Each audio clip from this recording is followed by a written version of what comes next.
Welcome to my channel JK tutorial. हम करते हैं क्लास 8 की साइंस का chapter 15 that is some natural phenomena, जो कि हम लास्ट टाइम कंप्लीट कर चुके हैं। आज हम डिस्कस करने वाले हैं इसके टेक्सचर क्वेश्चंस के बारे में, लेकिन उससे पहले जो मेरे चैनल पे न्यू है, मेरी वीडियो को फर्स्ट टाइम देख रहे हैं, वो प्लीज़ इसे सब्सक्राइब करना ना भूलें। चलिए स्टार्ट करते हैं। तो सबसे पहला आपका क्वेश्चन है, इनमें से कौन से ऑब्जेक्ट हैं जो चार्ज नहीं हो सकते आपके फ्रिक्शन से। हमने चैप्टर में रीड किया था ना, फ्रिक्शन मीन्स हम रब करते थे कुछ चीज़ों को तो वो चार्ज उनके ऊपर प्रोड्यूस हो जाता था, जिसे हम चार्ज ऑब्जेक्ट्स बोलते थे। तो यहाँ पे कुछ ऑब्जेक्ट आपको दिए गए हैं, आपको पूछा गया है इनमें से कौन से ऑब्जेक्ट हैं जो चार्ज नहीं हो सकते फ्रिक्शन से। देखिए यहाँ पे जो आपका प्लास्टिक स्केल है, ये भी हमने चैप्टर में रीड किया था कि ये चार्ज हो जाता है। इन्फ्लेटेड बैलून जो होता है वो भी आपका चार्ज होता है। वुलन क्लॉथ भी चार्ज होते हैं, ये तो हमने ऑलरेडी डिस्कस किया था। कॉपर रॉड उसमें नहीं था, तो कॉपर रॉड ही जो है आपकी जो चार्ज नहीं होती बाय फ्रिक्शन, क्योंकि कॉपर आपका मेटल है। तो कोई भी आपका मेटल जो होता है वो चार्ज नहीं होता बाय फ्रिक्शन, क्योंकि जब हम फ्रिक्शन करते हैं तो जो चार्ज उसके अंदर प्रोड्यूस होता है वो दोबारा ट्रांसफ़र हो जाता है उसी ऑब्जेक्ट में, वो ज़्यादा देर ठहरता ही नहीं उसमें। क्योंकि आपको पता है जो मेटल्स होते हैं वो गुड कंडक्टर होते हैं हीट एंड इलेक्ट्रिसिटी के। अगर उसमें से कोई चार्ज प्रोड्यूस होता भी है तो वो क्या हो जाता है, मूव कर जाता है दोबारा जिसमें से वो प्रोड्यूस हो रहा है। नेक्स्ट आपका क्वेश्चन नंबर 2 है कि जब हम ग्लास रॉड को रब करते हैं पीस ऑफ सिल्क क्लॉथ के साथ, ठीक है, तो जो रॉड है वो क्लॉथ जो है वो दोनों के ऊपर क्या पॉजिटिव चार्ज आता है? क्या रॉड जो है वो पॉजिटिवली चार्ज रहती है और क्लॉथ के ऊपर नेगेटिव चार्ज आता है? जहाँ क्लॉथ और रॉड दोनों के ऊपर नेगेटिव चार्ज आता है, जहाँ आपकी रॉड जो है वो नेगेटिवली चार्ज होती है जबकि क्लॉथ आपका पॉजिटिव चार्ज होता है। तो आपको याद होगा कि जब हमने ये किया था डिस्कस, तो मैंने आपको बताया था वीडियो में कि जब हम इनको दोनों को रब करते हैं पीस ऑफ सिल्क को रॉड के साथ, तो आपकी जो रॉड है उसके ऊपर पॉजिटिव चार्ज आता है जबकि क्लॉथ के ऊपर नेगेटिव चार्ज आता है, क्योंकि रॉड में जो चार्ज प्रोड्यूस हो रहा है वो कहाँ से आ रहा है, आपके क्लॉथ से आ रहा है। ठीक है, तो क्लॉथ के ऊपर नेगेटिव चार्ज आ जाता है और रॉड के ऊपर पॉजिटिव चार्ज आ जाता है। नेक्स्ट आपका क्वेश्चन नंबर 3 है। यहाँ पे आपने ट्रू फॉल्स दिए गए हैं, आपने ट्रू के आगे टी लिखना है, फॉल्स स्टेटमेंट के आगे एफ लिखना है। अब सबसे पहले स्टेटमेंट में आपको बोला गया है कि जो लाइक चार्ज है वो अट्रैक्ट करते हैं ईच अदर। मैंने आपको पहले भी बताया था like charge means positive positive और नेगेटिव नेगेटिव। ये अट्रैक्ट नहीं करते, ये आपके रिपेल करते हैं, दूर भागते हैं।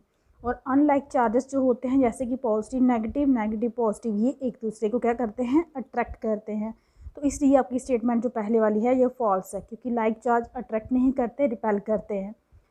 नेक्स्ट आपका है कि चार्ज ग्लास रॉड जो होती है वो अट्रैक्ट करती है चार्ज प्लास्टिक रॉड को। तो यस करती है, क्योंकि रॉड के ऊपर क्या होता है, पॉजिटिव चार्ज होता है जो उसका चार्ज होता है, और जो आपकी प्लास्टिक स्ट्रा है उसके ऊपर नेगेटिव चार्ज इंड्यूस होता है। तो पॉजिटिव और नेगेटिव जो है वो अनलाइक चार्ज हैं और एक दूसरे को क्या करेंगे, अट्रैक्ट करेंगे। इसलिए ये स्टेटमेंट आपकी क्या है, ट्रू। नेक्स्ट आपको सी में बोला गया है जो लाइटनिंग कंडक्टर है वो प्रोटेक्ट नहीं करता बिल्डिंग को लाइटनिंग से।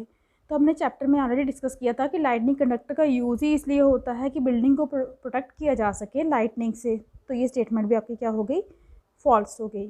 और डी स्टेटमेंट में आपको बोला गया है earthquakes can be predicted in advance. Earthquake के बारे में प्रिडिक्शन जो है हमें पहले ही मिल जाती हैं।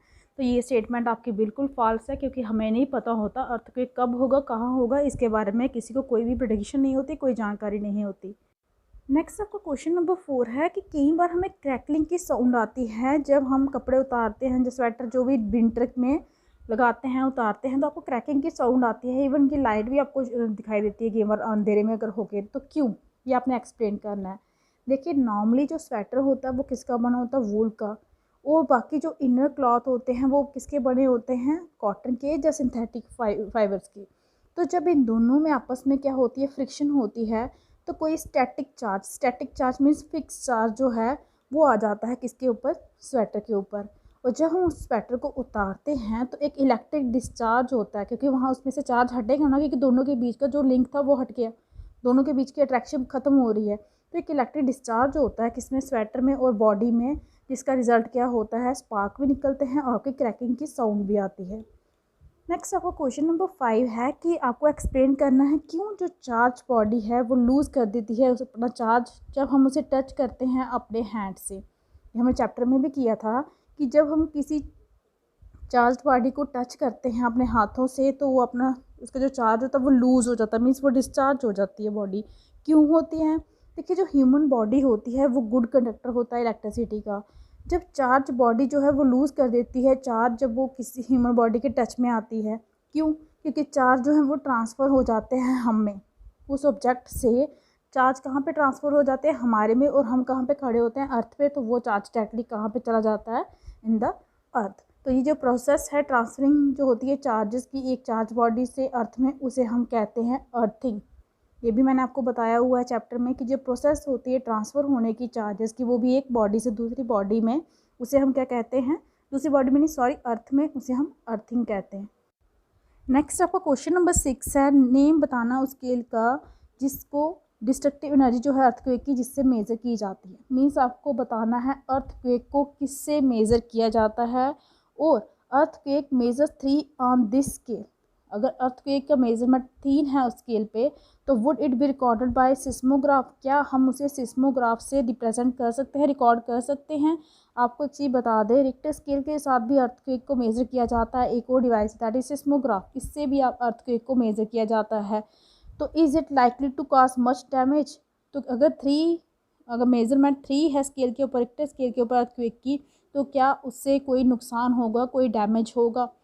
देखिए, रिक्टर स्केल आपको पता है मेज़र करता है डिस्ट्रक्टिव एनर्जी अर्थक्वेक की, कि अर्थक्वेक जो है उसने कितना नुकसान किया है, कितने लेवल का था, कितने हाई लेवल का था। तो हाँ, सिस्मोग्राफ जो है वो भी मेज़र करता है अर्थक्वेक को, और जिसका मैग्नीट्यूड क्या है 3 है कि रिक्टर स्केल पे, तो उसे हम सिस्मोग्राफ से भी मेज़र कर सकते हैं। तो यहाँ से आपको एक चीज़ का नॉलेज हो गया होगा कि सिस्मोग्राफ से हम जो लो होता है अर्थक्वेक उसको ही ईजिली मेज़र कर सकते हैं। अगर अर्थक्वेक की जो वैल्यू है, एनर्जी है, हाई है, तो उसे हम किससे मेज़र करते हैं? रिक्टर स्केल से। तो it is of low intensity.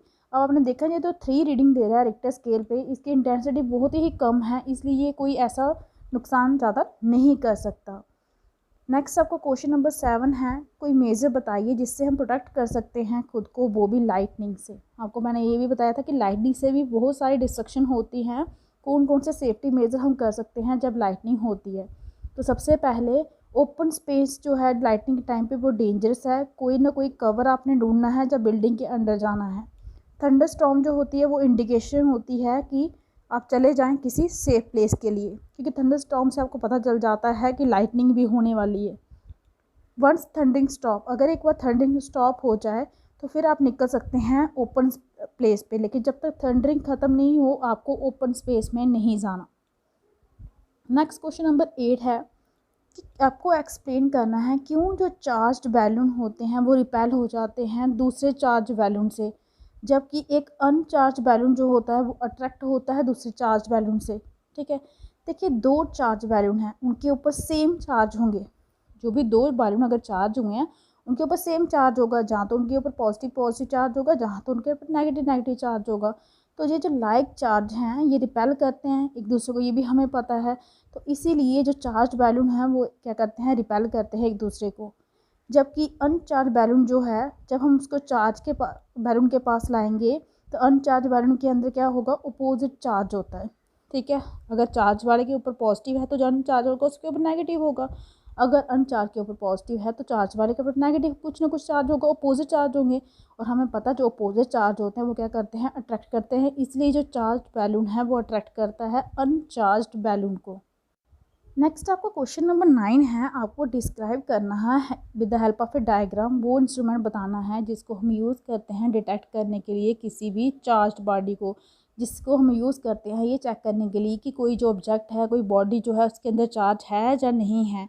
तो ये हमने चैप्टर में भी डिस्कस किया था। इसके लिए आपने क्या करना है, एक एम्प्टी जैम बॉटल लेनी है, उसके ऊपर एक पीस लेना है, ये दिखाया गया है कार्डबोर्ड का, स्लाइटली जो बड़ा उसका साइज़ जो है इसके माउथ से, बॉटल की जैम की बॉटल के माउथ से बड़ा होना चाहिए।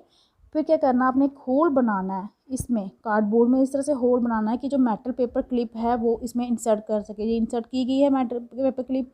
फिर 2 स्ट्रिप्स को कट करना है एल्युमिनियम फॉयल की, जिनका साइज़ 4 सेंटीमीटर और 1 सेंटीमीटर होना चाहिए। उनको आपने लटका देना है उन पेपर क्लिप्स पे। ये देखिए यहाँ पे लटकाया गया है। ठीक है, उसके बाद क्या करना है, चार्ज ए रिफल, एक रिफल को चार्ज करना है और टच करना है उसको किसके साथ? End of the paper clip. ये देखिए ये पेपर क्लिप है, इसके एंड के साथ किसको टच कर रही है? आपके रिफल को। तो जो एल्युमिनियम फॉयल स्ट्रिप्स हैं इसके अंदर पेपर क्लिप के साथ, वो रिसीव करेंगी सेम चार्ज जो किसको मिल रहा है, पेपर क्लिप को। ठीक है, तो जो स्टिप है उनके ऊपर सेम चार्ज आ गया कि दोनों हैं ही साथ में, किसके साथ किसके ऊपर टंगी हुई हैं, वो पेपर क्लिप के ऊपर। तो जो पेपर क्लिप के ऊपर जो चार्ज पेपर क्लिप के ऊपर होगा वही चार्ज इन दोनों एल्युमिनियम स्ट्रिप्स के ऊपर भी होगा। ठीक है, तो ऐसी डिवाइस जो है वो यूज़ करते हैं हम डिटेक्ट करने के लिए कि जो ऑब्जेक्ट है कैरी कर रहा है चार्ज की नहीं कर रहा है, क्योंकि इससे हमें पता चल जाता है ये दोनों एल्युमिनियम जो स्ट्रिप्स हैं ये क्या करेंगी, एक दूसरे को रिपेल करेंगी, कि दोनों के ऊपर सेम चार्ज होगा। या दोनों के ऊपर पॉजिटिव पॉजिटिव होगा, या दोनों के ऊपर नेगेटिव नेगेटिव होगा, और सेम चार्ज क्या करते हैं, एक दूसरे को रिपेल करते हैं। और ऐसी डिवाइस को हम बोलते हैं इलेक्ट्रोस्कोप, जिसको हम यूज़ करते हैं मेज़र करने के लिए कि किसी ऑब्जेक्ट में चार्ज है या नहीं है। ठीक है, याद रखिए ऐसी डिवाइस को हम बोलते हैं इलेक्ट्रोस्कोप। नेक्स्ट आपका क्वेश्चन नंबर 10 है, ऐसे 3 स्टेट बताइए इंडिया में जहाँ पे अर्थक्वेक जो हैं जो ज़्यादातर होते हैं। 3 स्टेट इंडिया के कौन से हैं, गुजरात, राजस्थान और हिमाचल प्रदेश। इनको बहुत बार अर्थक्वेक यहाँ पे हो सकते हैं, हुए भी हैं।